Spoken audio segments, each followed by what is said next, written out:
ہمارے ہاں سیرت کے جلسے تو آج کل ہوں گے، بے شمار ہوں گے، ہر جگہ ہوں گے. ہوتا کیا ہے؟ آپ کی عظمت بیان ہو رہی ہے، آپ کی کالی کملی کا تذکرہ ہو رہا ہے، آپ کی سرمئی آنکھوں کا حسن بیان کیا جا رہا ہے، آپ کی زلفوں کی یہ ہے، یہ تو نہیں ہے، اس میں کوئی شک نہیں. تمام انبیاء اور رسول کو جو کمالات عطا ہوئے، محمد کو وہ سب عطا ہوئے صلی اللہ علیہ وسلم. اس نے یوسف دم عیسیٰ ید بیضا داری آنچ خوبہ ہمد آرنگ تو تنہا داری. لیکن حضور فرماتے ہیں تمام نبیوں اور رسولوں نے جو تکالیف برداشت کی، میں نے وہ سب کی سب برداشت کی. یہ کوئی بیان کرتا ہے؟ کیسے بیان کرے؟ اس سے تو کچھ سبق ملتا ہے کہ کچھ تو تم بھی کرو بھائی. یہ کہاں عاشق رسول بنے پھر رہے ہو، کہاں عید میلاد النبی بنا رہے ہو،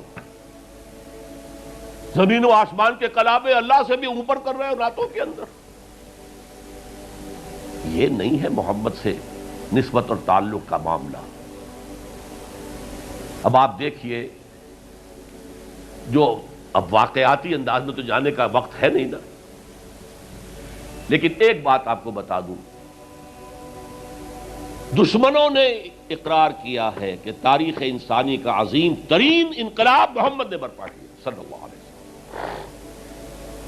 M N Roy of India, member of Communist International, اس نے 1920 میں تقریر کی لاہور میں بریڈلا ہال میں، دی ہسٹوریکل رول آف اسلام. وہ کتاب اب بھی انڈیا میں چھپتی ہے.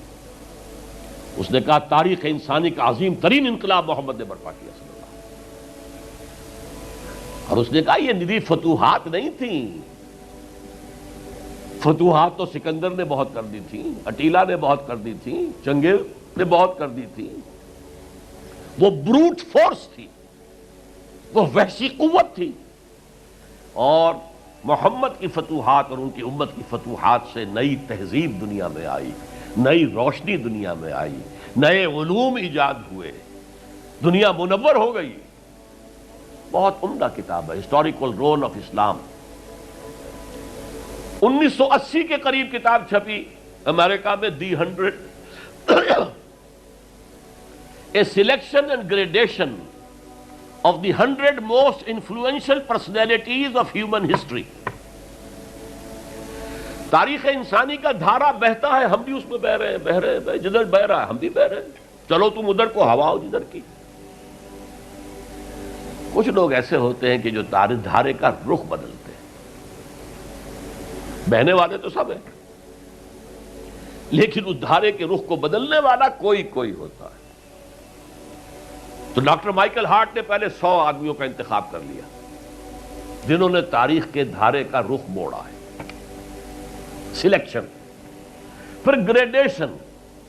ان میں سب سے زیادہ جس نے موڑا ہے، جس سے سب سے زیادہ مؤثر ہوا، وہ کون؟ نمبر 1، پھر نمبر 2، پھر نمبر 3، 100 تک چلا گیا. نمبر 1 پر حضور کو لا رہا ہے. عیسائی ہے اور ابھی تک کوئی اطلاع نہیں ہے اس کے اسلام لے آنے کی. زندہ ہے، مینہٹن میں رہتا ہے. اس نے پھر اس کی وجہ بیان کی کہ naturally I own an explanation. Jesus کو جسے خدا مانتے ہیں اسے نمبر 3 پہ لے گیا، حضور کو نمبر 1 پر. اور جواب کیا دیتا ہے؟ ایکسپلینیشن کیا ہے؟ This is because he is the only person supremely successful in both the religious and secular fields.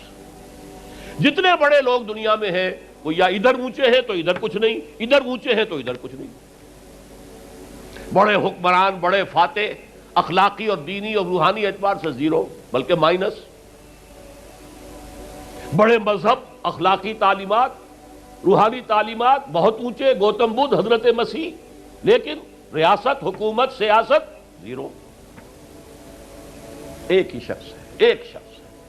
کتنی بڑی سچائی اس کے قلم سے نکلی ہے. دی only person supremely successful in both the religious and the secular fields.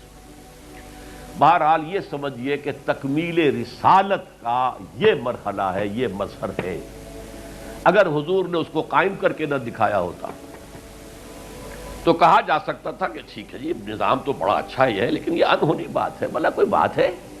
سید القوم خادمہم، قوم کا سردار خادم ہوتا ہے، شاعری ہے یہ، اچھا شعر کہہ دیا ہے۔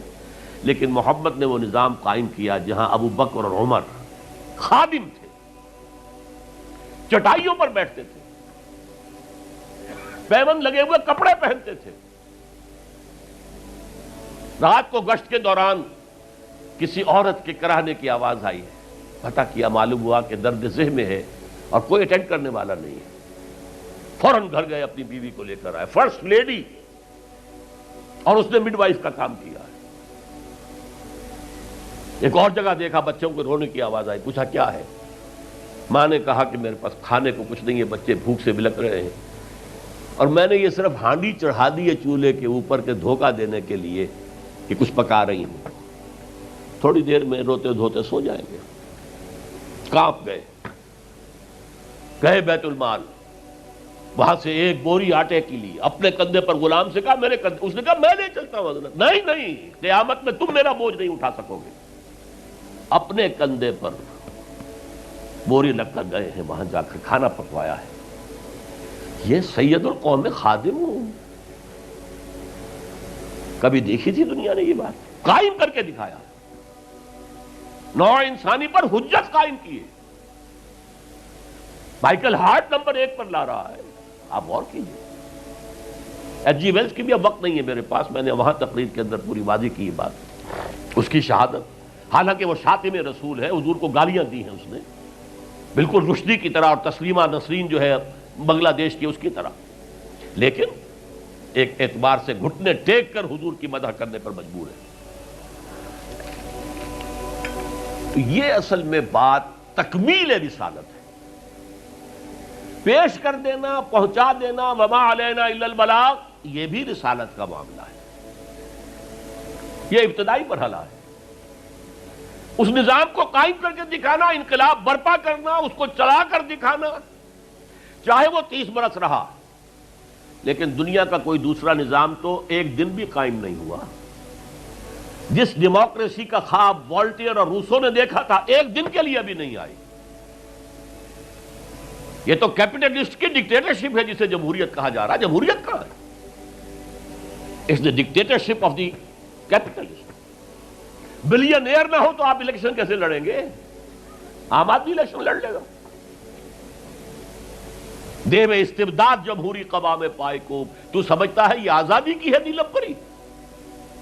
ہم نے خود شاہی کو پہنایا ہے جمہوری لباس، ابلیس کا ایک مشیر کہہ رہا ہے، ہم نے خود شاہی کو پہنایا ہے لباس، جب ذرا آدم ہوا ہے خود شناس و خود نگر، آدمیوں میں اپنے حقوق کا ذرا احساس، اور یہ احساس محمد نے پیدا کیا صلی اللہ علیہ وسلم۔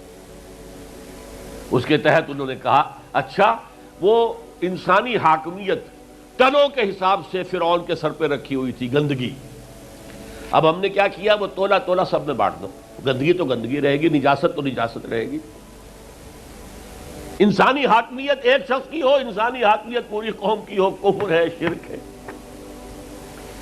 بہرحال تکمیل رسالت کا ایک پہلو یہ ہے، اس کی مثال میں آپ کو دے دوں، نام چونکہ پہلے بھی 2 مرتبہ لے چکا ہوں، سقراط کا شاگرد بھی اور شارح بھی، سقراط کی اپنی کوئی کتاب نہیں ہے، وہ معلم تھا بس، اس کا فلسفہ بیان کیا ہے افلاطون نے، اور پلیٹو نے کتاب لکھی دی ریپبلک۔